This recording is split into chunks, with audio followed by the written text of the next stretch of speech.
आणि एका मोठ्या दुर्घटनेच्या संदर्भातली ब्रेकिंग न्यूज आपण पाहूयात। अहमदाबादमध्ये एअर इंडियाचं विमान कोसळलेलं आहे।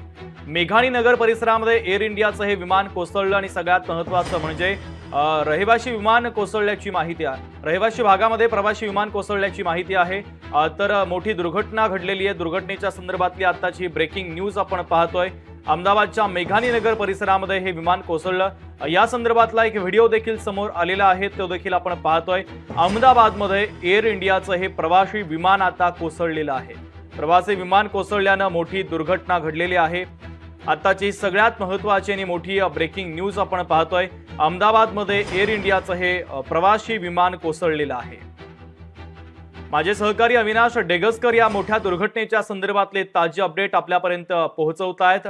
अविनाश, शुभम, आताची सर्वात मोठी बातमी म्हणावी लागेल की गुजरात अहमदाबाद जवळील मेघानी नगर परिसरात हे विमान कोसळलेलं आहे। प्रवासी विमान होते अशी माहिती मिळते आणि यासोबत एअर इंडियाचं हे विमान असल्याची माहिती कळते।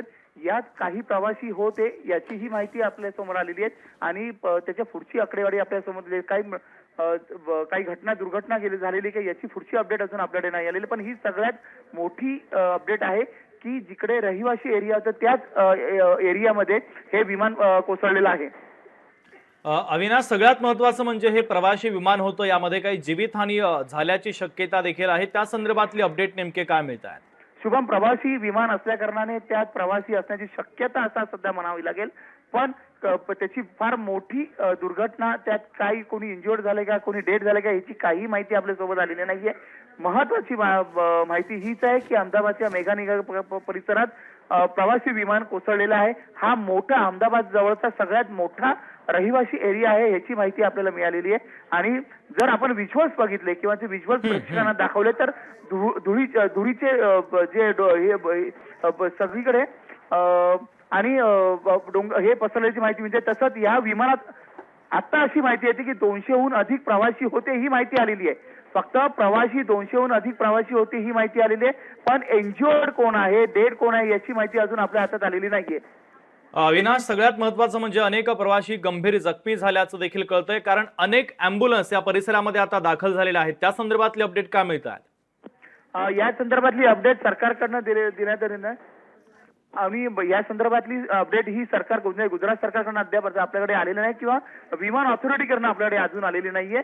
पण धुळीचे जर ढग किंवा ते लोट जो आकाशात उकाडलेला त्याच्यावरनं कळते की दुर्घटना मोठी आहे आणि मोठ्या प्रमाणावर इंज्युअर्ड झालेले असणार याची माहिती असेल। अगदी अविनाश, महत्त्वाचे अपडेट या दुर्घटनेच्या संदर्भात पोहोचवलेले आहेत। तर आताची सगळ्यात महत्त्वाची आणि मोठी ब्रेकिंग न्यूज एका दुर्घटनेच्या संदर्भातली आपण पाहतोय। अहमदाबाद एअरपोर्टच्या जवळ हे विमान कोसळलेलं आहे। महत्त्वाची ब्रेकिंग न्यूज आपण पाहतोय। मोठी दुर्घटना घडलेली आहे। अविनाश, आपले प्रतिनिधी आपल्यासोबत आहेतच। अविनाश, सध्या विमान कोसळल्यानंतर विमानानं पेट घेतल्याचं देखील आपल्याला दृश्यांच्या माध्यमातून दिसतंय। या संदर्भात काय अपडेट आहे? कारण आता जी माहिती आलेली आहे की ते एअर इंडियाचं विमान आहे ही माहिती कळते आणि मोठ्या प्रमाणावर जीवितहानीची शक्यता आहे आणि ज्या आगीच्या ज्वाला असतील किंवा धुळीचे लोट असतील त्यावरनं आपल्याला कळत असेल की फार मोठी दुर्घटना आहे। यात बरेच प्रवासी असण्याची शक्यता आहे। त्यांना रेस्क्यू करण्यासाठी तिकडे आताच्या माहितीनुसार एअर अँब्युलन्स पोहोचलेली आहेत। फायर ब्रिगेडची टीम तिकडे दाखल झालेली आहे। अहमदाबाद फायर ब्रिगेडची टीम दाखल झाली आहे। विमान ऑथॉरिटीची फायर ब्रिगेडची टीम घटनास्थळी दाखल झाली आहे आणि लवकरात लवकर त्याच्यावर कंट्रोल करणं किंवा त्याच्यावर किती रेस्क्यू वाचलेले असतील प्रवासी त्यांना वाचवण्याचे सध्या प्रवासी त्याच्यावर प्रयत्न चालू आहेत। अविनाश, बचाव कार्याचं काम कशा पद्धतीने आता सुरू करण्यात आलेलं आहे? सध्या अहमदाबाद फायर ब्रिगेडची आणि विमान ऑथॉरिटीची फायर ब्रिगेडची टीम तिकडे दाखल झाली आहे। एक माहिती अजून येते की हे विमान लंडनला जात होतं ही माहिती आपल्या हातात आलेली आहे। लंडनला जात होतं आणि हीच माहिती सध्या आपल्यात आहे। मात्र एक महत्वाचं आहे की यात प्रवासी मोठ्या प्रमाणावर होते आणि हे प्रवासी इंज्युअर्ड झालेले असतील, जखमी झाले असतील याची माहिती आहे। हे विमान टेक ऑफ घेण्याच्या परिस्थितीत होतं, त्याच वेळेला नेमका अपघात घडलेला आहे। अविनाश, सगळ्यात महत्त्वाचं म्हणजे टेक ऑफ घेण्याच्या आधी या विमानाची कोणती तपासणी झालेली नव्हती का? काही तांत्रिक अडचणी होत्या तरी देखील विमान उड्डाणाला परवानगी कशी देण्यात आली, या संदर्भातली काही शक्यता आहे का? शुभम, लक्षात ठेवायचं असतं की कुठलंही विमान टेक ऑफ येतं त्याच्या सुरक्षेसाठी चारही बाजूने त्याची सुरक्षा किंवा त्याच्या चाचण्या झालेल्या असतात। विमान टेक ऑफ घेण्यापूर्वी सगळे प्रयत्न केलेले जात असतात, पण हे टेक्निकली नेमकं काय झालं हे विमान ऑथॉरिटी किंवा गुजरात सरकारच सांगू शकतं। मोठ्या प्रमाणावर तिकडे धुळीचे लोट जर तुम्ही पाहत असणार तर मोठी ही दुर्घटना आहे आणि हे टेक ऑफच्या वेळी हे विमान कोसळलेलं आहे ही माहिती आहे। आणि मेघानी नगर हा परिसर हा अहमदाबादच्या एक अगदी जवळचा मोठा परिसर मानला जातो, पॉश एरिया मानला जातो त्याच्या आणि रहिवासी मोठा एरिया आहे आणि त्या रहिवासी एरिया जवळ हे विमान कोसळलेलं आहे। टेक ऑफ जेव्हा घेत होतं एअर इंडियाचं हे विमान असण्याची शक्यता सांगतायत आणि हे लंडनला जात होते अशी माहिती सुरुवातीला मिळते आपल्याला आणि टेक ऑफ घेण्याच्या वेळेलाच या विमानाला अपघात झालेला आहे। अविनाश, बचाव कार्याच्या संदर्भातले काही व्हिडिओज देखील आता समोर येत आहेत आणि कारण अपघातानंतर या विमानानं पेट घेतलेला आहे, अनेक जणांचा मृत्यू झाल्याची देखील शक्यता आहे, त्या संदर्भातली काही अपडेट पोहोचते का? जर विमान ऑथॉरिटीकडनं जी माहिती मिळाली त्या अजून 200हून अधिक प्रवास असण्याची शक्यता गुजरातकडनं मिळते आणि जर ते असेल तर हे ज्या पद्धतीने आगीच्या ज्वाळा आहेत धुळीचे लोट दिसतात आपल्यासोबत त्या पद्धतीने हा जखमींचा आकडा हा मोठा असण्याची शक्यता आहे। अहमदाबाद एअरपोर्ट जवळच हा मेघानी नगर एरिया आहे आणि टेक ऑफ घेतानाच ही दुर्घटना हे विमान कोसळलेलं आहे, मोठी दुर्घटना म्हणू शकतो। आणि त्यासोबत आता अहमदाबाद एअरपोर्ट ची स्वतःची फायर ब्रिगेडची व्यवस्था तसंच अहमदाबाद महानगरपालिकेची जी फायर ब्रिगेडची व्यवस्था आहे ती तिकडे पोहोचलेली आहे आणि या आगीवर नियंत्रण मिळवण्यासाठी तसंच रेस्क्यू करण्यासाठी सगळे पटापट रेस्क्यू करण्यासाठी प्रयत्न चालू आहेत। लवकरात लवकर यांना जर आपण व्हिज्युअल जर बघत असू लोकशाही मराठीवर जे व्हिज्युअल बघू त्यांना कशा पद्धतीने रेस्क्यू केलं जात आहे, लवकरात लवकर विमान परिसरातनं किंवा ते मेघानी नगर परिसरातनं बाहेर कसं काढता येईल यासाठी प्रयत्न चालू आहेत। हॉस्पिटलमध्ये लवकरात लवकर दाखल केलं जात आहे त्यांना आणि सरदार वल्लभभाई पटेल हे एअरपोर्टचं नाव आहे जे अगदी अहमदाबादमध्ये अगदी मध्यवर्ती ठिकाणी आहे, त्याच्या बाजूलाच मेघानी नगर हा परिसर आहे, रहिवासी एरिया आहे, पॉश एरिया आहे आणि तिकडे मोठ्या प्रमाणावर रहिवासी एरिया असल्या कारणाने ही दुर्घटना विमानासोबतही असू शकते, त्या प्रवाशांसोबतही असते आणि त्या रहिवासी एरियात राहणारी लोक आहेत त्यापैकी काही लोक असू शकतात, पण एक्झॅक्ट किती आकडा आहे तो आपल्या हाती आलेला नाहीये।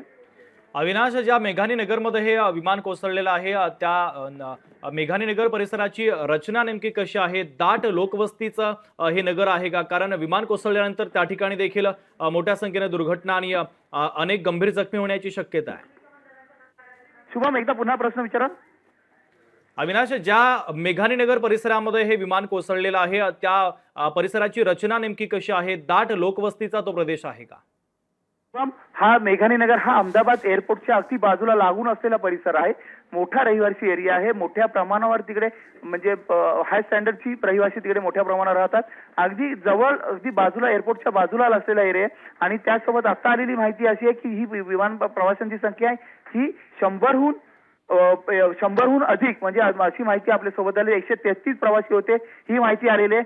कॅबिन क्रू किती आता याची माहिती सध्या नाहीये, म्हणजे तर कॅबिन क्रू सहसा 7 किंवा 8 जणांचा असतो। जर हा आकडा जर बरोबर असेल तर ही दुर्घटनाग्रस्त झालेल्या विमानात अडकल्यांची संख्या ही मोठी असू शकते किंवा जखमी झालेल्यांची संख्या मोठी असू शकते। सगळ्यात मोठी भीती असते की रहिवासी एरियात जे विमान पडलेले आहे तर कुठल्या इमारतीवर किंवा आजूबाजूच्या परिसरात जर त्याचं विमान आढळलं असेल तर हा आकडा वाढू शकतो, जखमींचा आकडा वाढू शकतो।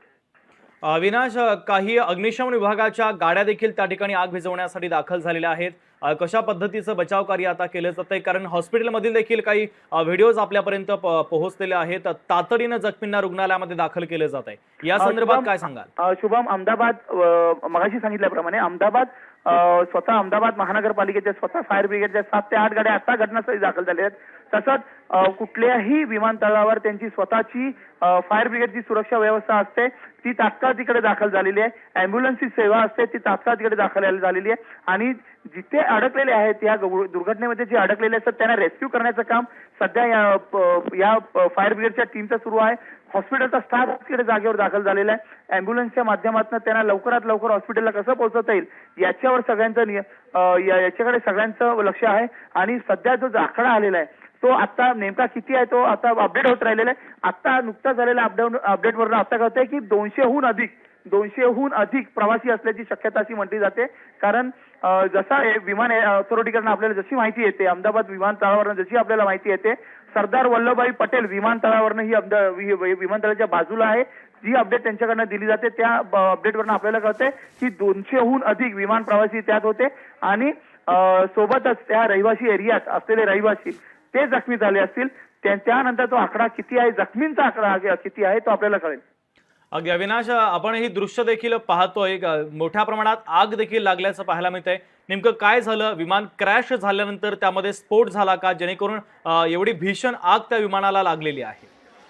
मोठ्या प्रमाणावर म्हणजे अहमदाबाद विमानतळावरनं अगदी जवळ असलेला मेघानी नगर आहे, परिसर आहे आणि त्याचसोबत जेव्हा टेक ऑफ घेतलं तर टेक ऑफ घेतल्यानंतर काही क्षणातच थोड्या वेळातच हे विमान कोसळलेलं आहे, क्रॅश झालेलं आहे विमान, अशी माहिती कळालेली आहे. पण एक्झॅक्टली कसं झालेलं आहे किंवा त्यामागे दुर्घटना कशी झाली आहे, जोपर्यंत त्या विमानाचा ब्लॅक बॉक्स किंवा जे व्हिज्युअल्स माध्यमातून मिळतात किंवा विमान ऑथॉरिटीकडनं सांगता येत नाहीत, तोपर्यंत याबद्दल दुर्घटना नेमकी कशी झाली याबद्दल आपण सध्या बोलू शकत नाही.